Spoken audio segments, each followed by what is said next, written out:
¿Imaginan ustedes tener que pedir escoltas para simplemente salir a pedir el voto?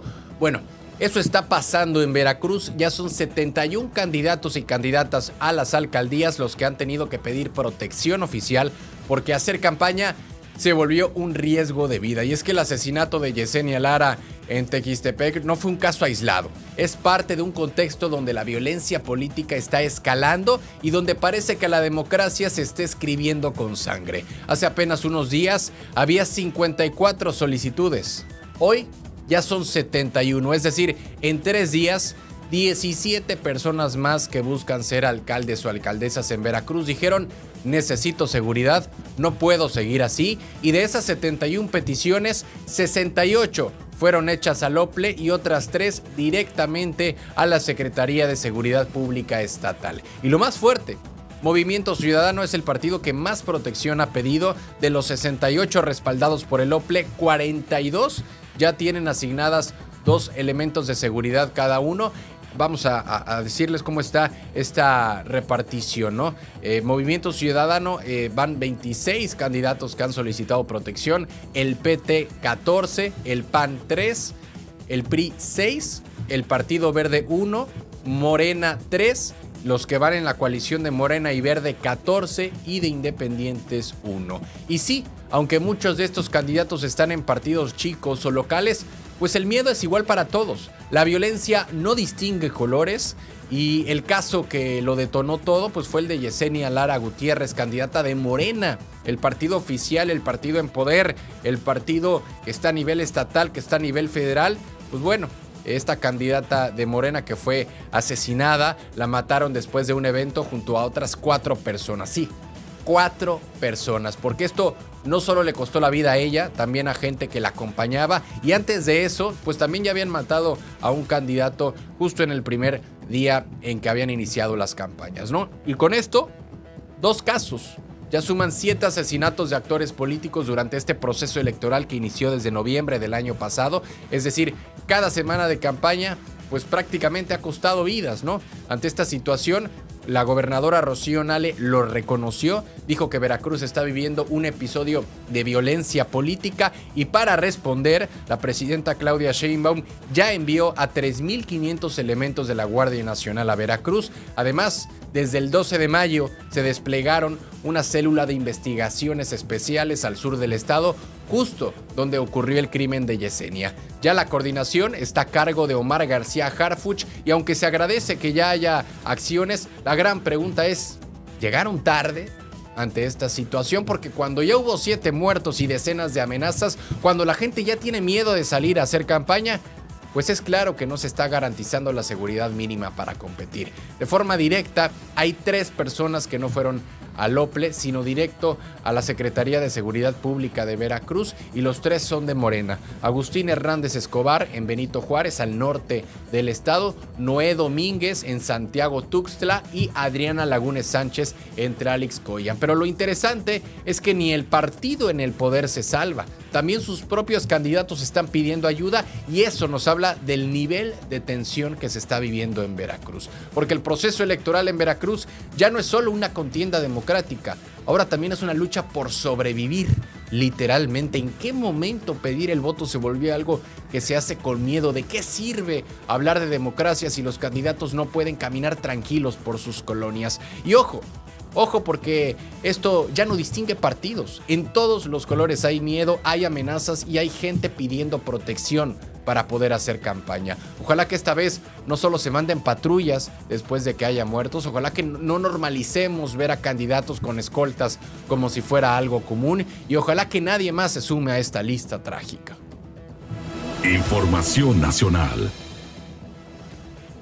Y bueno, en la sección de noticias nacionales, quieren ver fuera a Cuitláhuac García. Así como lo están escuchando, el Partido Acción Nacional ya pidió la salida inmediata del exgobernador de Veracruz del cargo federal que le dieron apenas hace unas semanas. La razón de todo: un presunto desfalco de más de 1,600 millones de pesos durante su gestión. Y lo más fuerte, la denuncia pues no viene precisamente de la oposición, viene del mismo gobierno de Veracruz, viene de Rocío Nale. La cosa es seria, porque ya hay observaciones de la Auditoría Superior de la Federación, hay denuncias presentadas y ahora lo que se exige es que Cuitláhuac García enfrente esto sin protección política y sin ningún cargo público. Y es que todo esto arrancó con la revisión de la cuenta pública 2023 por parte de la Auditoría Superior de la Federación. Ahí fue donde se detectaron presuntas irregularidades por más de 1,600 millones de pesos en la Secretaría de Salud de Veracruz durante el gobierno de Cuitláhuac García. Pero el punto clave es que estos contratos fueron otorgados a empresas recién creadas, lo que de inmediato prendió alertas. O sea, empresas fantasmas prácticamente. El caminito de siempre, el mismo camino que gobiernos anteriores ocuparon. Y entonces la Contraloría del Estado, ahora en manos del gobierno de Rocío Nale, presentó una denuncia formal por daño patrimonial. Ahora, vámonos al PAN, vámonos a nivel nacional, porque Jorge Romero, el dirigente nacional del PAN, fue directo. Dijo que Cuitláhuac García debe dejar de inmediato su puesto como director del Cenagas, que es el Centro Nacional del Control de Gas Natural, para que esté enfrentando todo esto, todo este escándalo sin ninguna protección institucional. Y no solo lo dijo en redes sociales, también lo hizo en una gira por Veracruz, donde anunció que presentarán un punto de acuerdo para exigir una destitución de Cuitláhuac García. Y el mensaje es claro: si Morena ya denunció a su exgobernador, entonces que no lo escondan ahora en el gobierno federal. Y es que el cargo que hoy ocupa Cuitláhuac García no es un cargo menor. El Cenagas controla la red nacional de gasoductos, un tema clave en la estrategia energética del país. Es un puesto técnico, pero también es un puesto político y de alto nivel. Ahora, la pregunta está sobre la mesa. ¿Debe alguien con una denuncia activa por más de 1,600 millones de pesos estar en una posición así?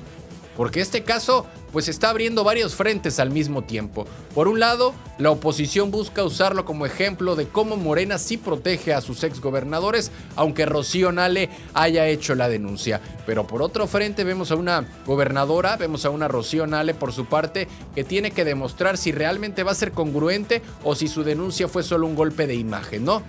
Pero también hay otro tercer frente donde está el gobierno federal, porque en el gobierno federal, al mantener a Cuitláhuac García en el cargo, se corre el riesgo de cargar con el costo político de protegerlo, porque no basta con decir que se lucha contra la corrupción, hay que demostrarlo cuando el problema es dentro del mismo equipo. Entonces, la pregunta está clara: ¿va a dejar su cargo Cuitláhuac García o el gobierno de Morena va a seguir dándole cobijo mientras se enfrenta a una denuncia que salió del mismo gobierno estatal?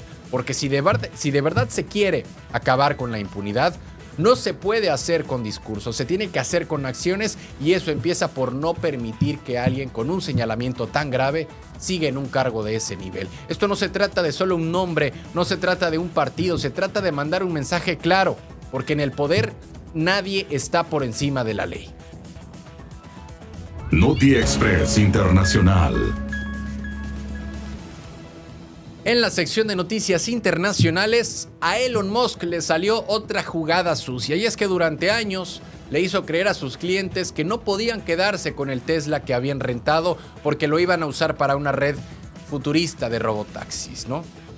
Estos robotaxis pues nunca existieron, pero Tesla sí se quedó con esos coches, les metió actualizaciones de software y luego pues los revendió más caros. Una movida brillante para inflar sus ganancias y otra más para engordar el mito de Elon Musk como genio, aunque todo haya sido una promesa vacía. Pero vamos a remontarnos para conocer a fondo esta historia al año 2019, porque si ustedes estaban rentando un Tesla allá en Estados Unidos, no podían comprarlo al final del arrendamiento. Les decían que el coche iba para la flota de robotaxis de Tesla, una idea que sonaba futurista, una idea que sonaba visionaria, pero que quedó en puro discurso, porque esta red de taxis autónomos nunca llegó a existir. Pero lo que sí ocurrió fue que Tesla agarró esos coches usados, les metió software extra como el de conducción autónoma o mejoras en la aceleración, y los revendió a otros clientes con un sobreprecio brutal. En vez de permitir que el mismo cliente que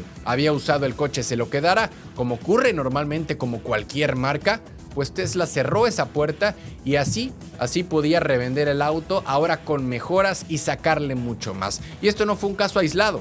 Más de 300,000 autos fueron rentados bajo estas condiciones. Tesla había hecho el negocio 2 veces, primero con el cliente que rentaba y después con quien lo compraba usado. Todo esto funcionó mientras los autos Tesla usados eran codiciados, y es que durante la pandemia, con escasez de coches y con precios por los cielos, pues fue una estrategia muy rentable. Pero ahora que la demanda bajó y que la imagen de Elon Musk se ha deteriorado por sus posturas políticas, los Tesla usados están perdiendo valor como nunca. Las cifras pues no están mintiendo, hay modelos que han bajado hasta un 46% en reventa, y ahí sí, como por arte de magia, Tesla cambió de opinión y volvió a permitir que sus arrendatarios compren sus autos al final del contrato. Pero este caso se suma a todas las veces que Elon Musk ha prometido tecnologías que nunca entrega. Cada año, desde hace más de 5, repite que los Tesla 100% autónomos están a la vuelta de la esquina,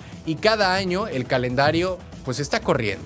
Pero esa narrativa le ha servido muy bien para mantener las acciones por las nubes, inversionistas creyendo en la gran revolución, pero termina siendo una revolución que nomás no se ve. La supuesta flota de robotaxis terminó siendo solo una excusa más para jugar con la confianza de sus propios clientes, y hoy Tesla ya no está sola, porque la competencia en autos eléctricos es cada vez más fuerte. Hoy estamos viendo muchísimas empresas chinas que han intervenido en los mercados americanos y también en el propio mexicano, y con sus modelos envejeciendo y los precios cayendo, el panorama pues ya no es el mismo. Para muchos consumidores, Elon Musk pasó de ser el innovador del futuro a ser un millonario de ultraderecha que está peleando en redes sociales y jugando a ser influencer, y eso ya se nota en las ventas. La historia de los robotaxis de Tesla no es solo una promesa rota, termina siendo un ejemplo más de cómo se puede inflar una marca con discursos, mientras por debajo pues están tomando ventaja, ¿no?, de la gente común. Y no es que Tesla hiciera algo ilegal, pero sí es evidente que engañaron a miles de clientes con una narrativa que nunca pensaba cumplir, y lo peor es que aún hoy hay quienes siguen creyendo que Elon Musk es un genio infalible, ¿no? Noti Express Internacional. Y bueno, continuando con la sección de noticias nacionales, Donald Trump está furioso. Y no es esta vez con China, no es esta vez con México, no es esta vez con Biden, es con Apple, y más específicamente con Tim Cook. La razón de todo es porque Apple quiere mover parte de su producción a la India para evitar los golpes de la guerra comercial con China, pero Donald Trump no quiere que la marca más icónica de Estados Unidos dependa de otros países para fabricar su producto estrella. Y su mensaje ha sido directo: si Apple quiere que el apoyo de Estados Unidos exista, que construya en Estados Unidos. Todo esto viene de un plan de Apple para no verse tan afectado por los aranceles que impuso el propio Donald Trump durante su primer mandato, durante su segundo mandato, porque el 90% de los iPhones todavía se ensamblan en China, y para Apple eso ya no es tan sostenible ni políticamente ni financieramente. Así que la solución fue comenzar a mover una parte de su producción, o más bien gran parte de su producción, a la India, porque allá hay mano de obra más barata, hay una relación más estable, y de paso se libran de los impuestos a productos chinos. Pero ese movimiento obviamente no le cayó nada bien a Donald Trump, quien ve en este traslado como un acto poco patriótico, incluso aunque Apple también esté invirtiendo en fábricas dentro de Texas. Para el presidente el argumento es simple, para Donald Trump el argumento es muy simple, y es que durante años Apple se benefició de fabricar barato en China, y ahora que tiene tanto poder y tanto dinero, lo mínimo que debería hacer, según Donald Trump, pues es dejar de depender del extranjero y producir todo en Estados Unidos. Pero el problema es que esa visión, aunque es muy nacionalista, es prácticamente imposible. Es prácticamente imposible de llevar a la práctica sin consecuencias graves, porque si Apple aceptara fabricar todos sus dispositivos dentro de Estados Unidos, pues el precio del iPhone se iría por las nubes. Si de por sí hoy en día comprar un iPhone nuevo no te sale menos de 25,000, 30,000, 35,000 pesos, imagínense ustedes ahora inflando los costos de producción, ¿no? Ya distintos analistas dicen que un iPhone que hoy cuesta $1,500 podría terminar costando más del doble si se produjera 100% en suelo estadounidense. ¿Por qué? Porque no es solo el costo de la mano de obra, es todo el ecosistema, los proveedores, los ensambladores, la logística, las refacciones, todo está diseñado para funcionar desde Asia. Y mover eso hacia Estados Unidos es costísimo y logísticamente inviable en corto plazo. Apple ahora está en medio de dos fuegos. Por un lado quiere mantenerse competitivo, quiere evitar aranceles, bajar costos y por eso lleva su producción a la India. Pero por el otro lado tiene a un presidente más mediático del mundo acusándolos de no cumplir con el país, y eso no solo es presión política, es presión reputacional, porque a pesar de invertir más de $500 mil millones en infraestructura tecnológica dentro de Estados Unidos, Apple sigue siendo criticado por producir afuera, y lo curioso es que esa misma producción extranjera es la que le ha permitido que sus productos sigan siendo competitivos. Todo esto se da